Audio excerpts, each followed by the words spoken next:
Good morning, guys. I am giving you my weekly update. First, I'm going to show you what is on the needles. I am making a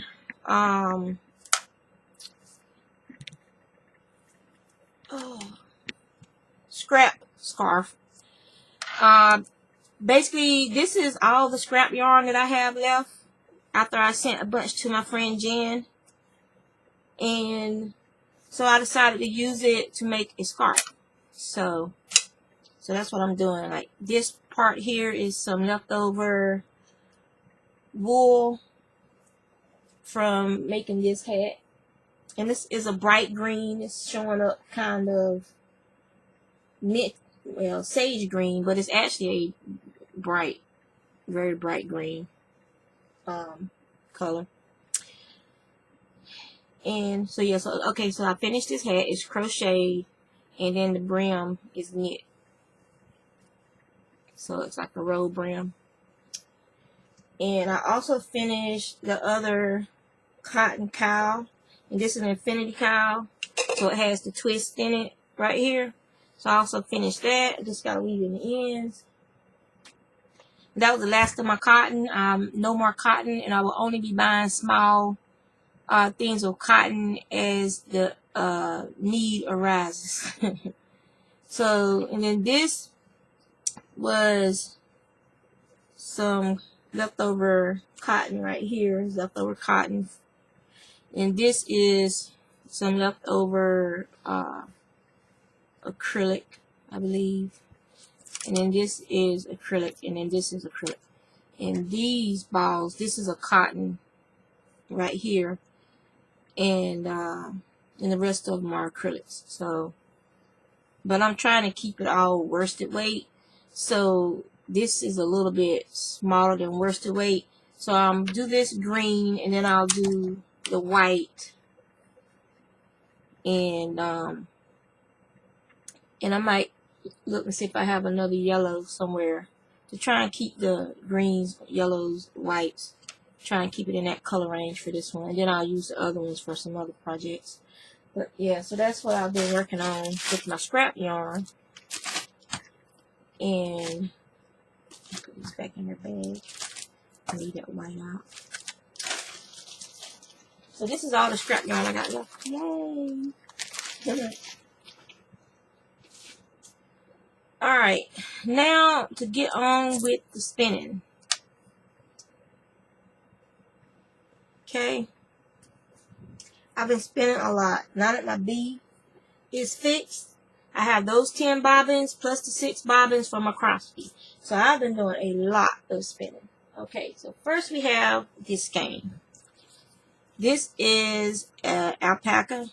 You have gray alpaca and some reddish brown alpacas that were blended. And I just split it all up together because it was small amounts of both, but it was enough to give me a decent skein of yarn. And it's going to be, when I wash it, it's going to be a worsted weight yarn.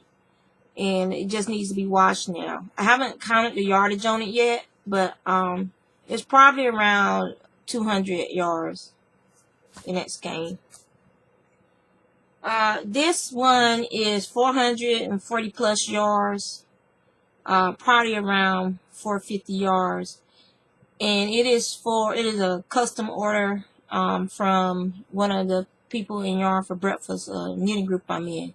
It's 66% alpaca and it is 33% nylon, because she wanted to knit some socks with it. So yeah, it came out really nice. And that's ready.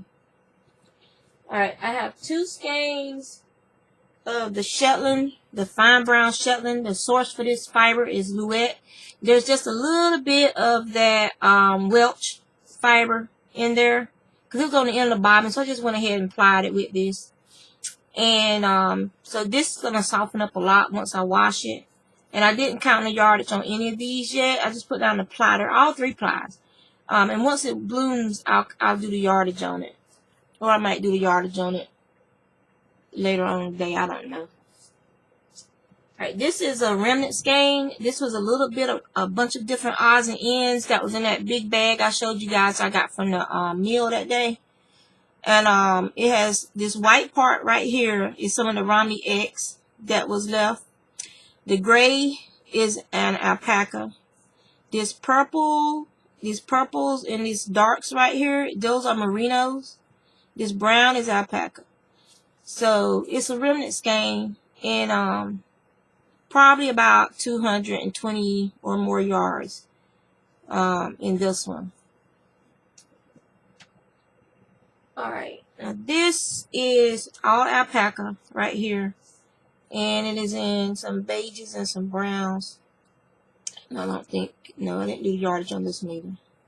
To guesstimate, I would say it's going to probably be around 150 or so yards, maybe. This is the Romney that I used, that I dyed some of it, and so like the ones with the pinks, those were used as dye soppers. The blues are some that I dyed in the excess dye from some from the purples. The purples broke, and some of this blue was the result, and so that ended up being a real nice looking skein. Now I'm practicing for Spinzilla next year, so I got a lot spun up having both my wheels available and not having to apply until I was done filling up the bobbins. That was awesome. Here's another one from the Romney that I dyed, and this one also, this pink, is a mystery wool. I use it as a dye sopper. I don't know what wool it is, but I do know that it's a wool. And then I have the blues. Some of these it's just awesome. Some of these, the way the colors, just a little bit odds and ends here and there from the dyeing processes that I've been doing. Here's another one where I had some black alpaca that was left on the bobbin, and I finished filling the bobbin up with this dye sopper that I used over here. So I got this nice little skein right here. It's probably about 100 yards, 110 yards maybe. Alright, and then this is the one of the blues that it's all blue, and it's all from the same roving, and this is Romney as well. Alright, now this is some that my husband dyed a couple years ago. This is some Sheepshed Studio mill ends, and it was what we call it the skunk because it's black. It has a black stripe with white fiber, and we dyed it using these spruce dye, and I really like this color with that black, so it's real pretty. And then this is a remnant skein with leftover from this, and a different skein that my husband had, fiber that my husband had dyed with a lighter blue, and that brown. It's the brown skunk, where it's the brown stripe with the white, and so that one was real pretty too. And last but not least is this skein. This is the camel fiber that I told you guys about. It is a very not next to skin. This is a rug. This wool will be used for like rugs, or maybe if you want to make some kind of a shopping bag or something like that from it. Something that's meshy, that a felt, that you need some strong rope-like fiber for, then this is definitely what this could be used for.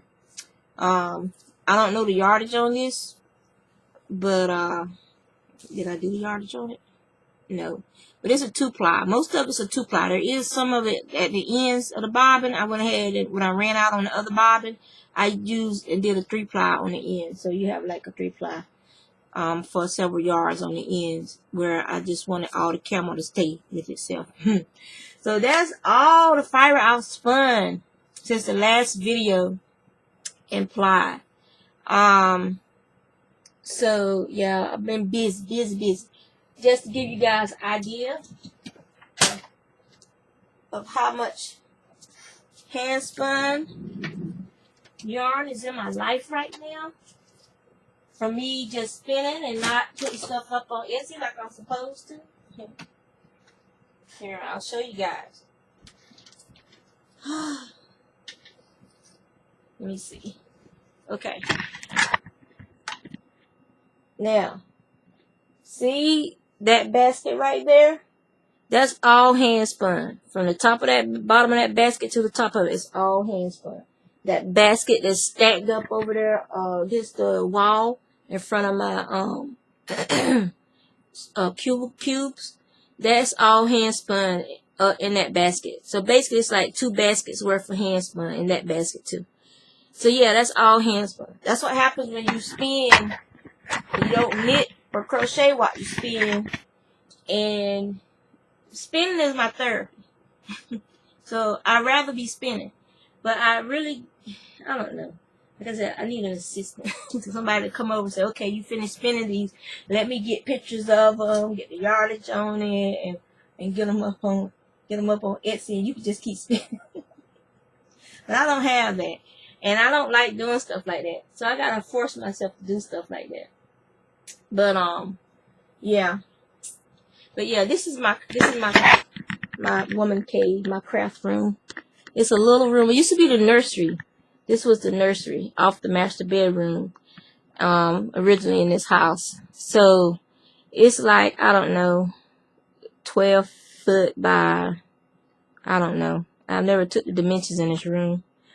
But on that wall back there is all the yarns, all my store-bought yarns and my yarn from Windswept Farms.